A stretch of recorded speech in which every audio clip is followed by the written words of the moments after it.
The first sound you hear is a woman's voice, low, broken, and desperate. "They sold me like I was nothing. Please, save me." Before we step into her story, friends, don't forget to like this video, leave a comment telling us where you're watching from, and follow this channel so you don't miss the next frontier tale of survival, redemption, and love born in the dust of the West. The wind rolled dry and steady through Canyon Hollow, flattening tumbleweed and rattling the loose boards of sagging buildings. Heat pressed down on the town like an iron hand, turning the ground into cracked leather beneath the boots of every man gathered there. It was noon, and yet the light felt merciless, the kind that revealed cruelty rather than hiding it. In front of the saloon, a wagon creaked beneath the weight of a rusted cage.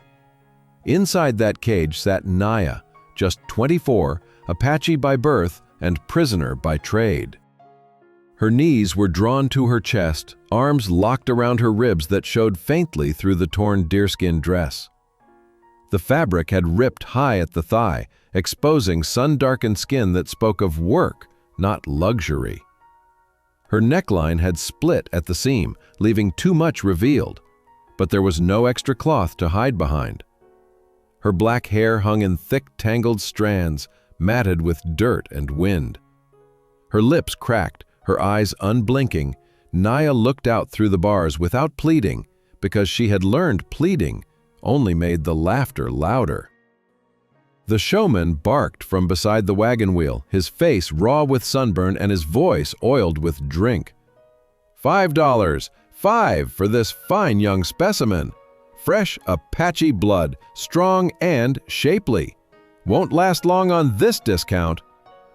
The men laughed behind him, the kind of laughter that bites, soaked in beer and malice. Some called out bids as jokes, $2, a flask, a promise of work.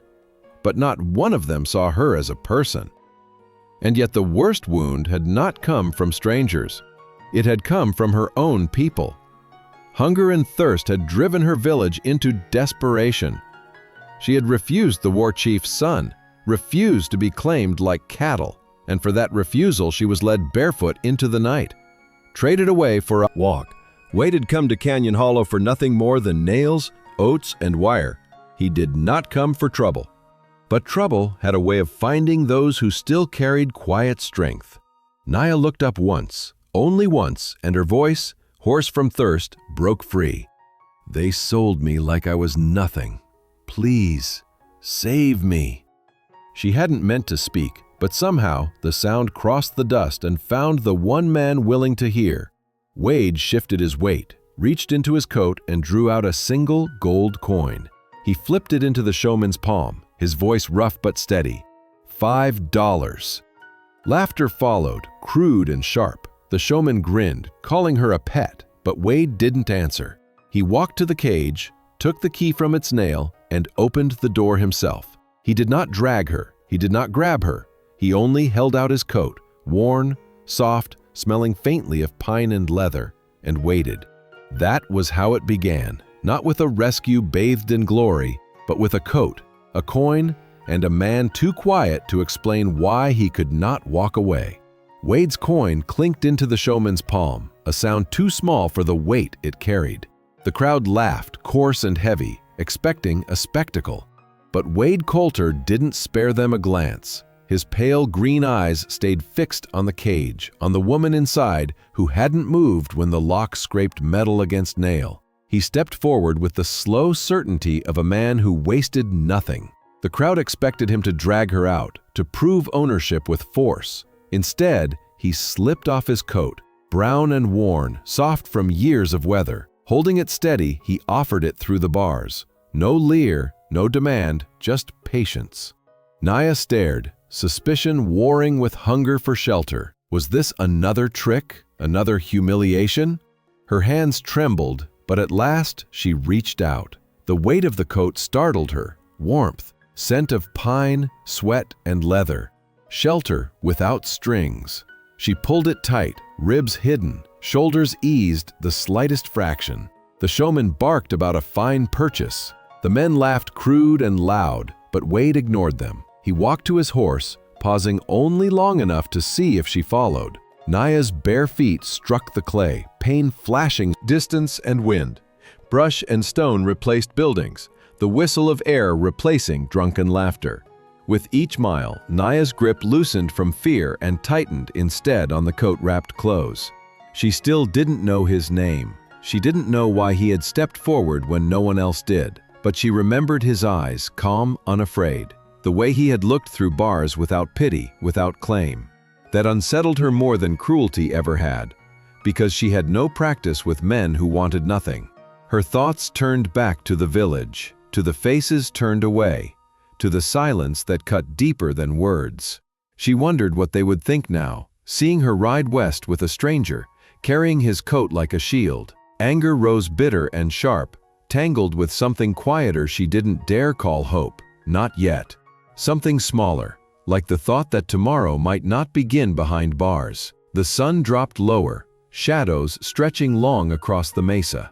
Wade slowed the horse at last. Before them, a bluff opened between ridges, and tucked in its hollow sat a small cabin of rough-cut logs. A lean-to clung to its side, a shallow well close by. Fence lines ran thin into brush, weathered and leaning. No smoke curled from the chimney. No animals stirred the field. Just stillness, as though the place had been holding its breath. Wade dismounted, boots crunching stone. He turned, hand lifted in offer, not command, not claim, just steady. Naya searched his face, then placed her fingers in his palm. His grip was firm but careful, guiding her down. Bare feet struck the earth, pain flashing up her legs, but she stood straight, the coat heavy around her shoulders. This was not freedom, not yet, but it was no longer a cage. And in the silence, in the space he left her, Naya felt something shift. She did not know what came next, but as the sky bled orange and the light thinned, she knew one truth. The road west had carried her not into another bargain, but into the uncertain, fragile beginning of something else. The cabin door creaked as Wade pushed it open. He didn't step through first. Instead, he turned slightly, giving Naya the choice. That pause mattered. For days her steps had been forced, her path bound to others' commands. Now the way lay open. She clutched his coat closer, the other near the smaller bed.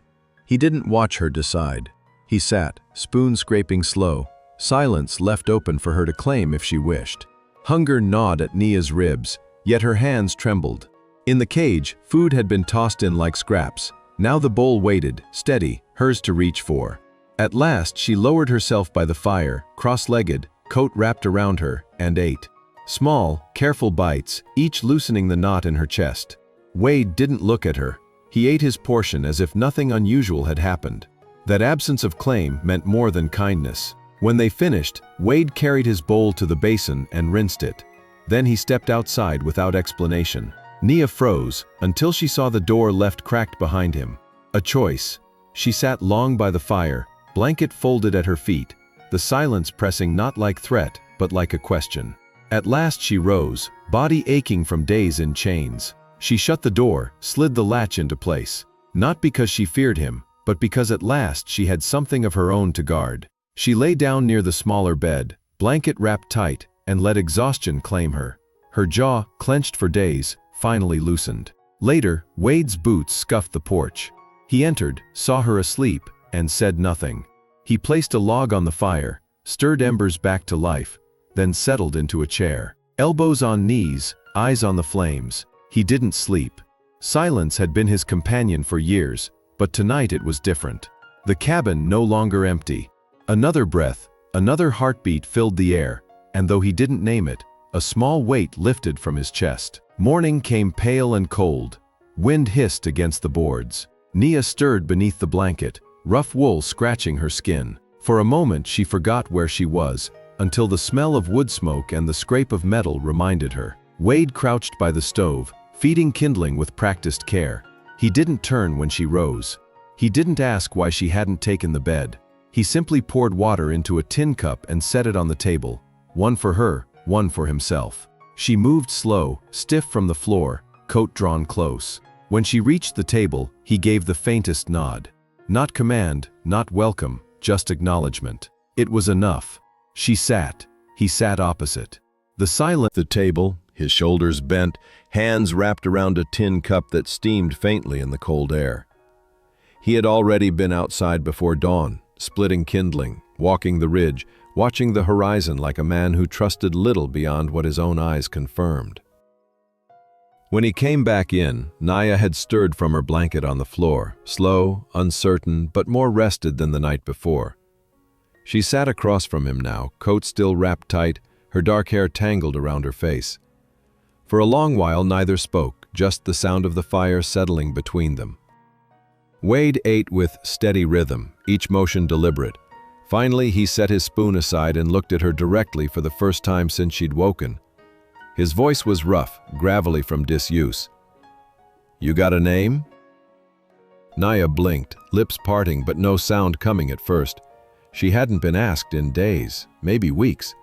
Names had been stripped away, reduced to jeers or silence. She forced herself to meet his gaze. "Naya," she said at last, her voice raw but steady. Wade gave a slow nod, as if filing it away carefully.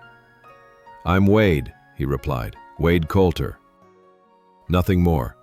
He didn't ask questions she couldn't answer.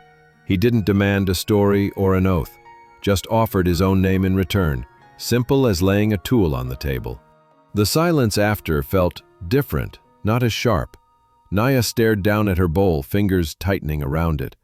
Questions rose in her chest. "Why did you buy me? What do you expect?" But she bit them back. Men always expected. Men always took. Yet Wade's steady eyes, his rough voice, seemed to say he wasn't in a hurry to collect anything at all. He rose from the table, crossing the room with the quiet stride of a man used to being alone. At the stove he stirred the pot, ladled beans and broth into her bowl, and slid it across the table without comment. Naya ate slower this time, not like an animal but like someone trying to remember how to be human again. Wade didn't watch her, didn't mark how much she took, only filled his own plate and sat across from her once more. Afterward, he stood and pulled a second coat from a nail by the door. He shrugged into it, grabbed a pair of gloves and a coiled length of rope. Was steady, expectant, waiting for her to decide what to do with it. She wandered the room slowly, the rifle propped near the window, the boots by the wall, the broken chair leg mended but failing, all marks of a life lived in labor. She didn't open drawers, didn't pry. Instead, she found a cloth and began wiping the table. Not because he asked, but because it gave her hands purpose, something to claim in the space she wasn't sure belonged to her yet. Later, she stepped to the door and looked out across the dry field. Wade was there, bent over the fence line, shoulders hunched against the wind, moving with the rhythm of long practice. He didn't look back toward the cabin, didn't check to see if she was watching. Most men did, he didn't. And that unsettled her in ways she couldn't name. As the sun climbed higher, she thought of the cage, of the village that had given her away, of all the times her worth had been measured in what she could yield. But here, this man, Wade Coulter, had asked only one thing of her, her name. And when she gave it, he hadn't twisted it into a brand or a command. He had simply accepted it. For the first time since the night her people traded her away, Nia felt something loosen in her chest. Fragile, unsteady, but real. She wasn't a pet. She wasn't a bargain. She was Nia, and Wade had heard her. The days that followed unfolded not with grand gestures, but with the kind of small tasks that stitched one hour to the next. Out here, survival had no room for idleness, and Wade worked the land with a steady rhythm. Nia, watching from the cabin window at first, found herself drawn into that rhythm almost without thinking. One morning, when he hauled a bundle of tools from the shed, she followed. He stopped at the fence line, rope in one hand, hammer in the other, and glanced at her only once. Not to question, not to forbid, just a look that left the choice in her hands. She stepped closer, coat wrapped around her, and knelt beside him. The nails were rusty, the boards splintered, the fence leaning after years of wind. She took the hammer without asking. Wade's brows lifted slightly, but he didn't correct her. He handed her the nail, held the board steady, and let her drive it in. Her first strike wobbled, the second bent, but the third landed true. Orders.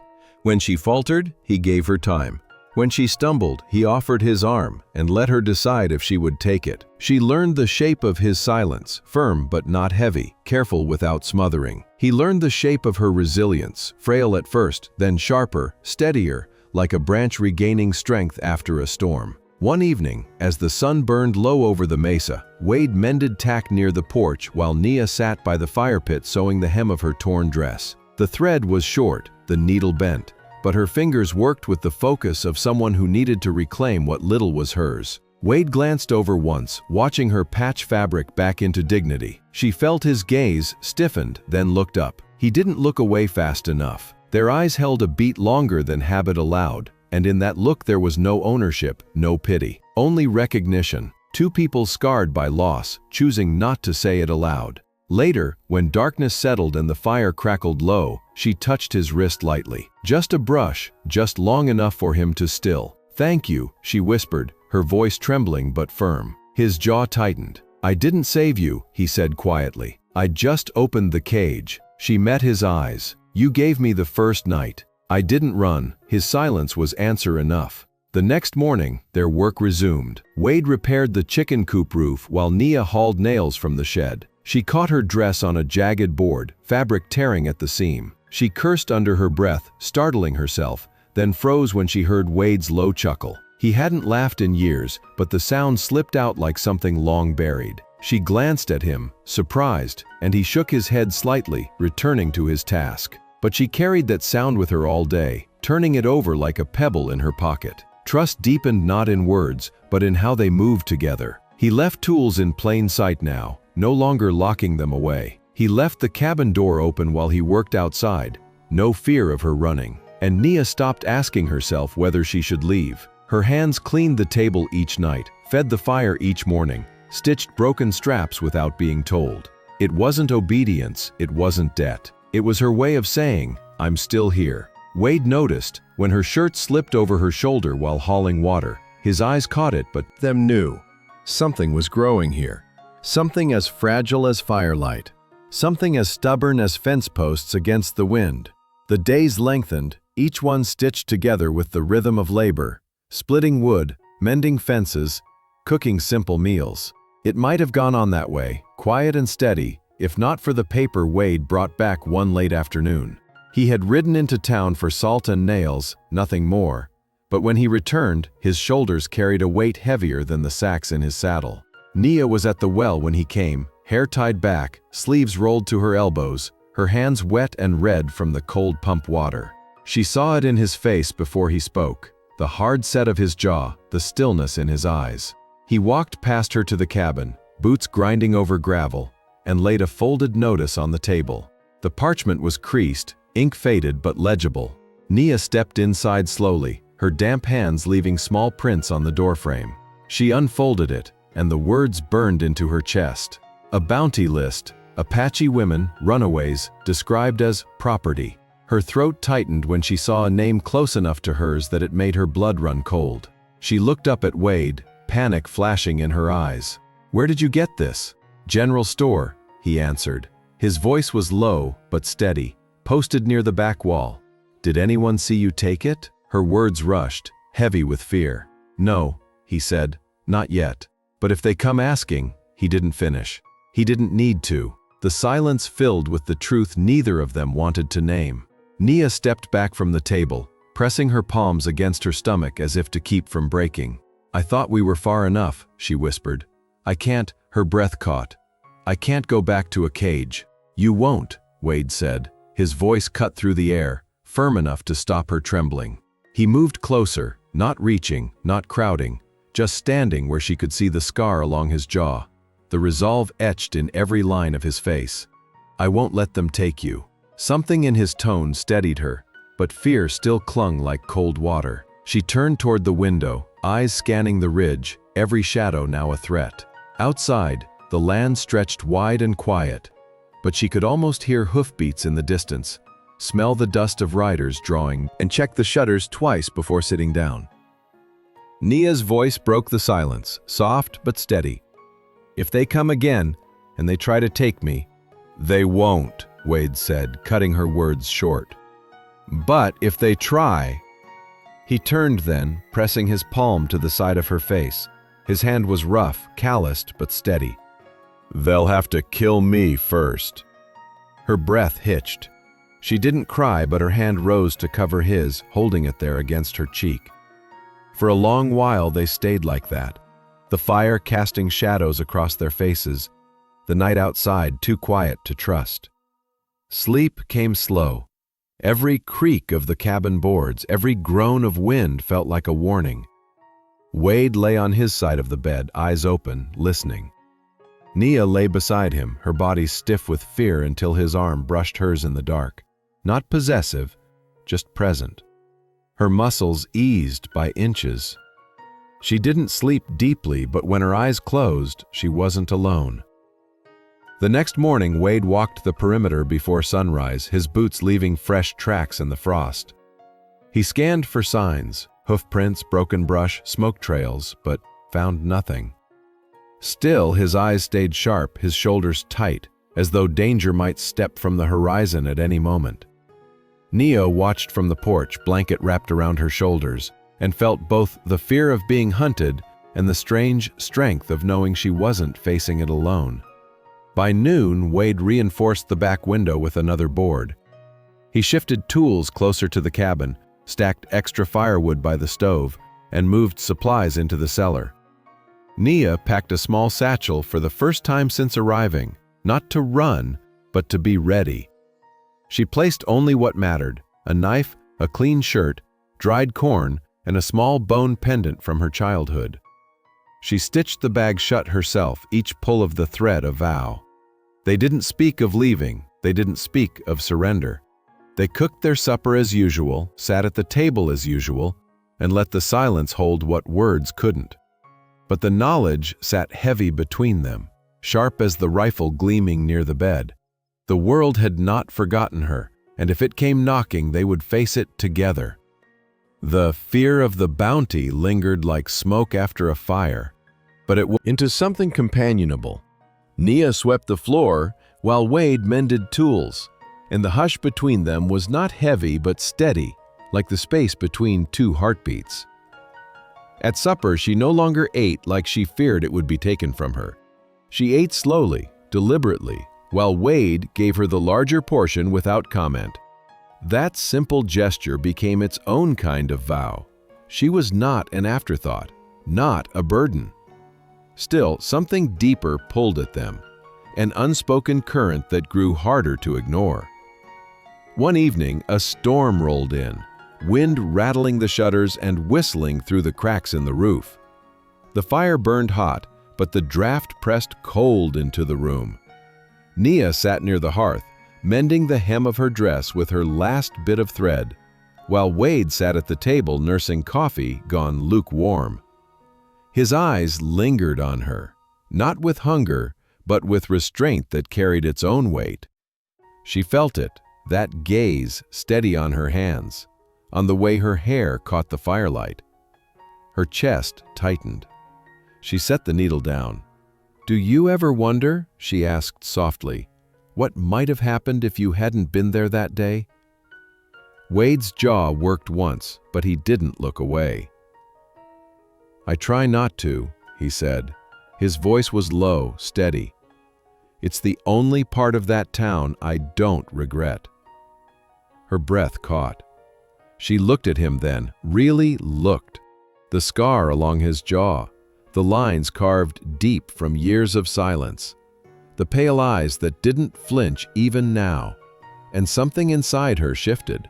Not gratitude, not debt. Choice. She rose from the fire and crossed to him. Her hand, still trembling faintly, rested on the table. Wade's eyes followed it, then lifted to hers. His body stilled as if bracing for a blow, though none came. Slowly, deliberately, she reached and placed her fingers over his wrist. "I don't want to be afraid anymore," she whispered. Wade exhaled sharply, the sound rough in his throat. His hand hovered above hers, uncertain, until she pressed her palm into his. That was all the permission he needed. His fingers closed around hers, careful, steady, as though holding something fragile. He didn't need to.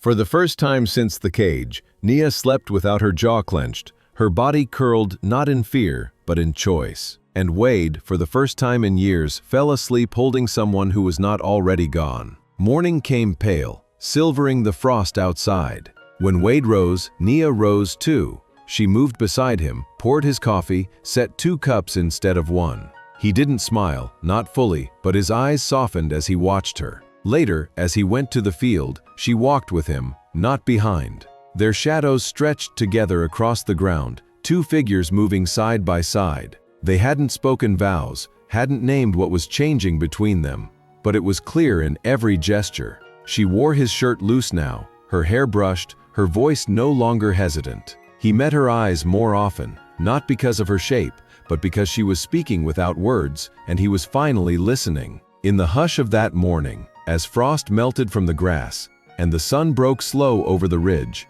both of them knew they had chosen each other. Not as debt, not as rescuer and rescued, but as 2 people who stayed when staying meant everything. The fear of the bounty lingered like smoke after a fire, but it was not the fear that shaped them. It was what they chose to do with it. Days slipped forward in quiet rhythm, each one marked by work, by meals, by the low hum of a life that was no longer hollow. Wade still walked the fence line before dawn, rifle slung across his back, but when he returned, he found Nia waiting with coffee hot on the stove. She moved through the cabin differently now, not testing its corners like a stranger, but belonging to its space. The coat she had once clutched like armor now hung on a peg by the door, kept close but no longer her only shield. Their silences changed too. Before, they had been filled with the weight of all that had not yet been said. Now, they softened into something companionable. Nia swept the floor while Wade mended tools,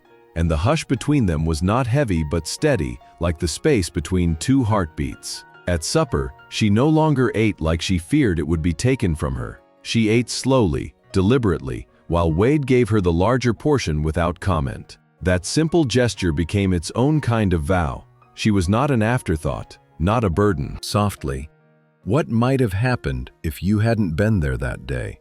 Wade's jaw worked once, but he didn't look away. "I try not to," he said. His voice was low, steady. "It's the only part of that town I don't regret." Her breath caught. She looked at him then, really looked. The scar along his jaw, the lines carved deep from years of silence, the pale eyes that didn't flinch even now. And something inside her shifted. Not gratitude, not debt. Choice. She rose from the fire and crossed to him. Her hand, still trembling faintly, rested on the table. Wade's eyes followed it, then lifted to hers. His body stilled as if bracing for a blow, though none came. Slowly, deliberately, she reached and placed her fingers over his wrist. "I don't want to be afraid anymore," she whispered. Wade exhaled sharply, the sound rough in his throat. His hand hovered above hers, uncertain until she pressed her palm into his. That was all the permission he needed. His fingers closed around hers, careful, steady, as though holding something fragile. He didn't pull her closer, didn't demand more. He just sat there, her hand in his, while the storm outside battered the walls. That night, when the fire burned low and the wind howled against the cabin, Nia moved from the bed to where Wade lay curled on the floor. She knelt beside him, whispered his name, and when his eyes opened, she leaned close and pressed her lips softly against his cheek. His breath shuddered. She rested her forehead to his and said the words she had carried too long. "I trust you." He lifted his hand, resting it against her back, not pushing, only anchoring. "You don't owe me," he murmured. "I didn't say I owed," she answered gently. "I said I wanted." She lay beside him then, wrapped in a blanket, her head on his chest, his arms steady around her shoulders. They didn't speak again. They didn't need to. For the first time since the cage, Nia slept without her jaw clenched, her body curled, not in fear but in choice. And Wade, for the first time in years, fell asleep holding someone who was not already gone. Morning came pale, silvering the frost outside. When Wade rose, Nia rose too. She moved beside him, poured his coffee, set 2 cups instead of 1. He didn't smile. Rescuer and rescued, but as 2 people who stayed when staying meant everything. Spring softened the ridge in quiet ways. Snow retreated to the highest peaks, streams loosened their grip on ice, and the land shed its brittle silence for the slow pulse of new growth. The cabin, once a shelter of grief and survival, began to breathe differently. Wade noticed it in the small things. Nia humming low as she swept the floor, her braid swinging against her back as she hung washed clothes near the lean-to. The scent of stew in the evenings no longer just food, but something that felt like home. For weeks after they chose each other in the storm, nothing outwardly changed. They worked, ate, rested, and shared the same roof. But beneath the ordinary, a current pulled stronger. Wade no longer checked the door twice before sleep because she was already inside. Nia no longer folded the blanket at the foot of the bed untouched because she was no longer afraid to climb beneath it. Their lives moved like 2 streams that had finally found the same bed of earth, flowing side by side, no longer separate. Yet Wade carried something in his chest that grew heavier with each passing day. It wasn't fear now, nor grief. It was the need to give shape to what had taken root between them. He wasn't a man for speeches, and words had always sat heavy on his tongue. But he knew what it meant to build things that lasted, and he knew Nia deserved more than silence. One afternoon, after mending fence posts, Wade sat alone in the cabin with a block of wood, a file, and an old horseshoe nail. His hands, rough and scarred, worked with quiet precision. He hammered, filed, and polished until the nail curved into a thin band. Smooth enough not to cut, strong enough to hold. It was not store-bought, it bore no stone, but it was honest, shaped by his own labor, as simple and steady as the man himself. He turned it in his palm, the firelight catching on the polished edge, and he felt something stir in his chest he hadn't allowed in years: hope. That evening, he set the ring in a small wooden box, carved long ago and left empty since the days before fever took his wife and son. The gesture felt both dangerous and necessary. When Nia came inside, brushing hay from her sleeves, he slid the box across the table without a word. She blinked, wary, then lifted the lid. Her breath caught. In some cage, of the laughter of men bidding coin for her like she was cattle. She thought of the silence of her people as they let her go. And then she thought of Wade, his steady hands, his quiet respect. The way he had never once treated her like property. Tears welled, but her voice was clear. She closed the box gently, set it aside, and stepped close to him. Pressing her hand against his chest, she whispered, "I already stayed.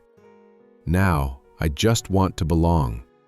Something broke in Wade's stillness then. Not weakness, but release. He rose, his arms wrapping around her, holding her as though anchoring himself to the only truth he'd come to trust again. His kiss was slow, deliberate, sealing not a bargain, but a vow. When he slipped the ring onto her finger that night, it gleamed brighter than silver. It was proof not of ownership, but of choice. They did not set a date, did not need a preacher, did not carve words into paper. The land itself became their witness. By morning, Nia wore the ring as she stirred oats over the fire, the metal catching sparks of dawn through the window. Wade stood in the doorway, watching her with eyes softened by something more enduring than survival. From that day, the cabin no longer felt like his, it felt like theirs.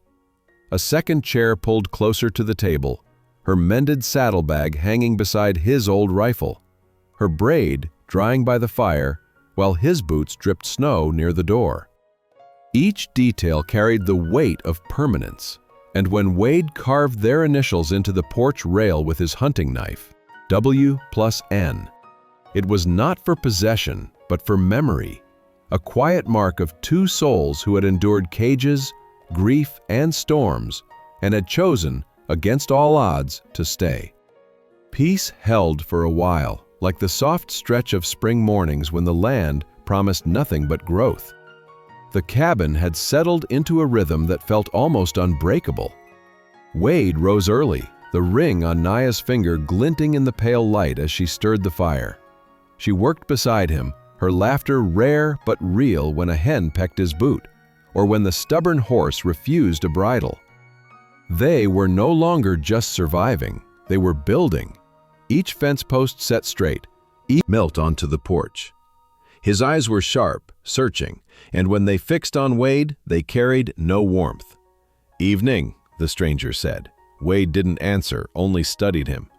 "I'm looking for a woman," the man continued. "Apache, about so tall, might go by Nia, might not. Word is she was sold, then bought by some rancher." His gaze flicked over Wade's shoulder toward the dim glow of the cabin's fire. "That rancher wouldn't be you, would it?" Wade's jaw tightened. "Can't help you," he said, voice flat. The man shifted, snow crunching beneath his boots. "You mind if I take a look around?" "Yes," Wade said, calm, unflinching. "I do." A thin smile tugged at the man's mouth. "You hiding something?" "No," Wade said, "but you're not coming inside." The silence that followed was sharp enough to cut. The stranger's eyes narrowed, studying Wade the way a wolf studies another predator, measuring strength, weighing patience. Then, with a shrug, he stepped back. "Just doing my job," he said. "If you see her, you let her know men are still looking." He turned, boots crunching through snow as he walked toward the tree line. Wade stood motionless until the man disappeared into the dark. Only then did he shut the door. Nia stepped from the shadows, her face pale, her hand pressed to her stomach as though bracing herself. "Do you think he'll come back?" Wade nodded once. "Maybe. Or maybe he'll send someone else." Her voice was quiet, but it did not tremble. "What do we do?" "We stay ready," Wade said. His eyes met hers, and for the first time in weeks his face held the edge of war. "But we don't run." That night neither of them slept easy. Wade reinforced the shutters, slid the rifle closer to the bed, and walked the perimeter twice before dawn. Nia, though, fear coiled in her chest, refused to pack another satchel. She would not live as prey again. Instead, she stood at the stove, feeding the fire, keeping the cabin alive. Every small act was her defiance. In the mornings, Wade's patrols grew longer. His eyes scanned the ridge, the tree line, the horizon, searching for signs. Nia joined him at times, her steps steady beside his. When she broke loose, he leaned in, kissed her slow, careful, as if anchoring himself to the truth she had spoken. She pressed closer, her hand rising to the scar along his jaw. They didn't speak again. They didn't need to. That night, they lay together in the bed fully, not just beside but entwined. Not because of fear, not because of debt, but because of choice. And in the dark, as snow whispered against the cabin roof, both of them understood. The world might come hunting, but if it did, it would find not a captive and a rancher, but two people who had chosen to fight as one. Winter did not arrive with thunder or war. It came quietly, soft and relentless, burying the ridge beneath a blanket of white. Snow pressed heavy on the roof of the cabin, coated the fence rails, muffled the world until all that remained was the steady sound of their breath inside the walls. Wade woke first most mornings, shoveling a path to the well, his shoulders bent against the wind. Nia followed, wrapped in the coat he had lined with fur, her steps crunching beside his, her hands never idle. They moved together, two figures cut against the stillness, carving life into a land that asked for everything. It was during one of those mornings, when frost clung silver to the glass and the fire burned low, that Wade returned from the barn with a new stillness in his stride. He set something on the table, a folded notice he had taken from town weeks before. A bounty list, creased, fading, but the name that once haunted them was scratched clean now, crossed out by someone else's hand. When Nia looked at him, her chest tight with the question she hadn't dared speak, he said only, "They're not coming. Not anymore." Relief didn't fall over her in one rush. It came slow, like thaw, trickling into the corners of her chest where fear had lived too long. For the first time since she had been caged in that wagon, she felt the weight lift. She pressed her hand to her stomach, to the life growing there, and her eyes met his. He reached across the table, covered her fingers with his, and the silence between them was not heavy but whole. By late spring, the cabin had changed. A second room had been added, The barn roof repaired, the chicken coop doubled in size. On the porch rail, carved with Wade's hunting knife, their initials, W+N, weathered in the cabin, the fire, and the ring Wade had shaped with his hands. Each morning, she wore it as naturally as she wore the clothes she had mended, as though it had always been there. Each evening, when the firelight flickered across their faces, he would look at her with the quiet certainty of a man who no longer feared being alone. On the first warm day of summer, when the snow had finally surrendered to green, Wade paused at the edge of the field, his hands braced on the fence rail. Nia stood beside him, her braid lifting in the wind, her body full with the child they had made. She leaned against him, shoulder to shoulder, and for a long while, neither spoke. The world stretched wide before them, the same world that had once caged and broken them. And yet here they stood, not as fragments, but as something whole. Nia rested her hand over his and whispered, "We made something, Wade." His jaw tightened, his breath caught, but when he turned to her, his eyes softened in a way she had only seen once before. "Then we'll raise them right," he said. Simple words, steady as the land beneath their boots. The wind carried the scent of pine, the promise of harvest. The echo of survival turned into belonging. They had not escaped the cruelty of the world, they had outlasted it. And what had begun with $5 in a cruel town ended here, in a home carved from silence, in a love that didn't need loud promises to be true. It was enough.